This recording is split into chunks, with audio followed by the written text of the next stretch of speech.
do, ladies and dudes? It's your boy, the Vulgar Desperado, representing the Jabberjaws, back in the booth for a quick review on Spider-Man Across the Spider-Verse. So this is going to be quick here, mostly going to be an initial reaction to the film, and then when me and the Gentleman Bastard meet up, we're going to do a full-on spoiler-filled video. This is going to be spoiler-free for the most part.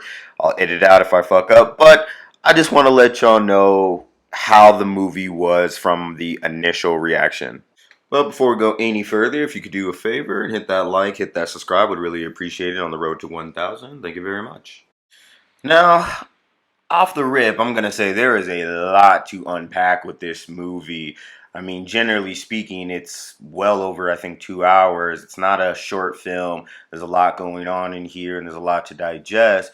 But for the most part, I think people will like this movie. Overall, I had a great time watching this film. I was very excited. My expectations were met, even if there are some things I would change, not necessarily change, but maybe take out or so.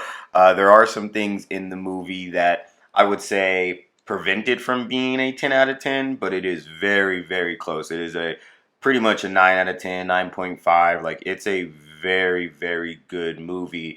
And the critiques that I have, which I said we'll do in another video for it, are so minute and so quick that I don't think it ruins the initial viewing of the film, right? So there are, just for, I won't give the full-on spoiler of it, but there are some woke moments, for lack of better words. There are some moments where you're like, hold on, did I see that? Did I read that right? What was that?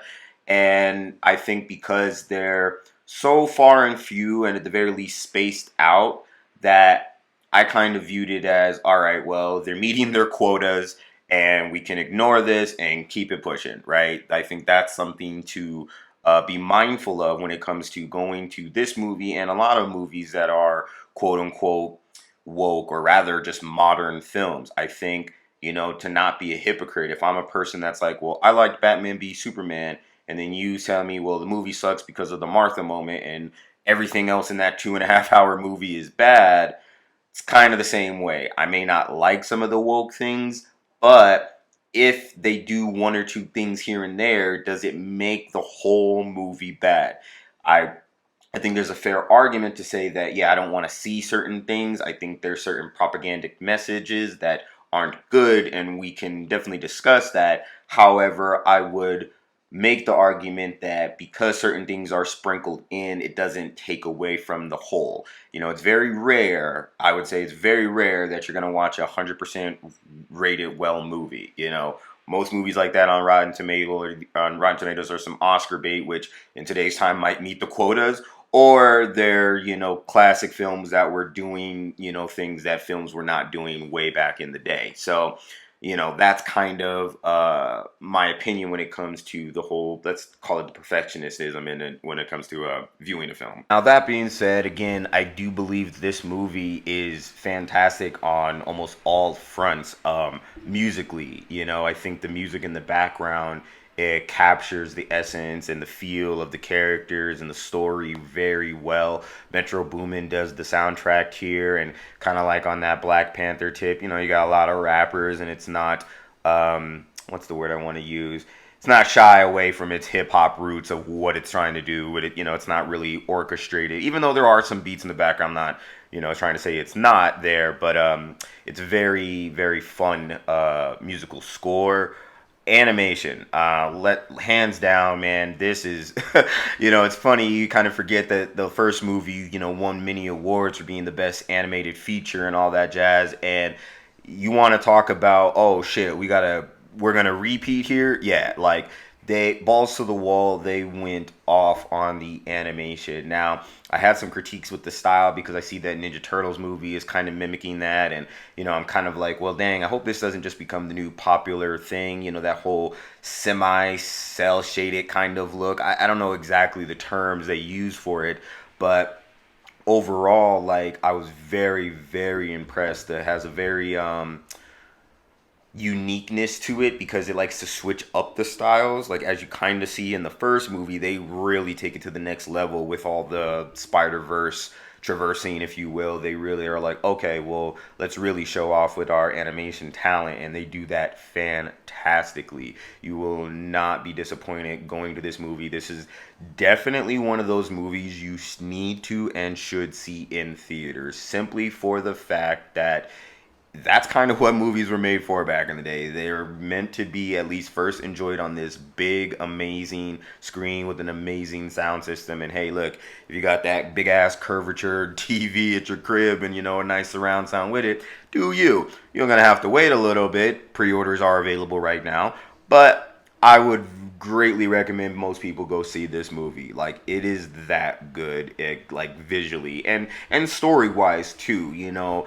The growth of Miles and Gwen as characters and who they are becoming, and to the actual, like, you're really, if you get tired of some of the woke characters, your Mary Sues, your ineffective men, all that stuff, it's not here. You're actually getting likable characters that have some struggles, that have some growth, that are dealing with shit that you're like, you can actually sit there and be like, ah, yes, this is what stories were about. This is what characters were, like the things that we've been dealing with for the last several years, especially in the superhero genre.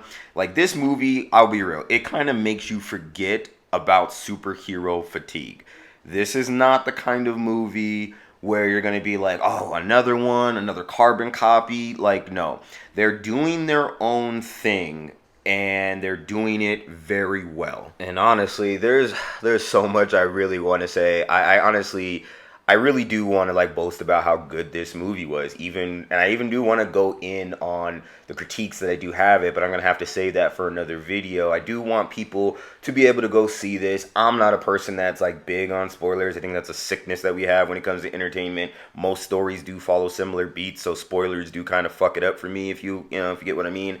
So no spoilers here, but I do think this is a fantastic movie. There are some criticisms that I think are going to be valid, and people are going to, have a lot to say about that. But I do think overall, this movie, again, it kind of breaks the more recent mold of superhero movies being boring. It kind of breaks the mold of the whole, ensembles, and it even breaks the mold of the whole multiverse things. It makes all the things that we're kind of looking at, like, you're like, hey, these are kind of sucky and shitty. I'm kind of tired of seeing that. And it makes you, I wouldn't say rethink it, but basically they do it well. They do the whole multiverse well, because I didn't see Doctor Strange Multiverse Madness, but I have heard nothing good about it. I mean, I know people love them some Elizabeth Olsen, but I haven't heard anything good about it. Most people are kind of complaining with all the superhero team ups, with your Avengers, from your Justice Leagues to whatever, everyone popping in everybody's movies. And, people are just overall tired of superheroes. And I think with this film, you kind of forget about that. You kind of get back into the groove of, oh yeah, this is why I like this stuff. This is why I like this genre. And I'm very excited for the next one. Hell, I even want to see this one again. I might have to rewatch the first one because I'm kind of in that Spider-Man mood right now. So honestly, go watch it. You will not be disappointed. Let me know what you think in the comments, and stay tuned for our more in-depth, spoiler-filled review of the film. But you know what it is. Jabberjaw's in the booth. Vulgar Desperado. Catch you on the next one. Peace.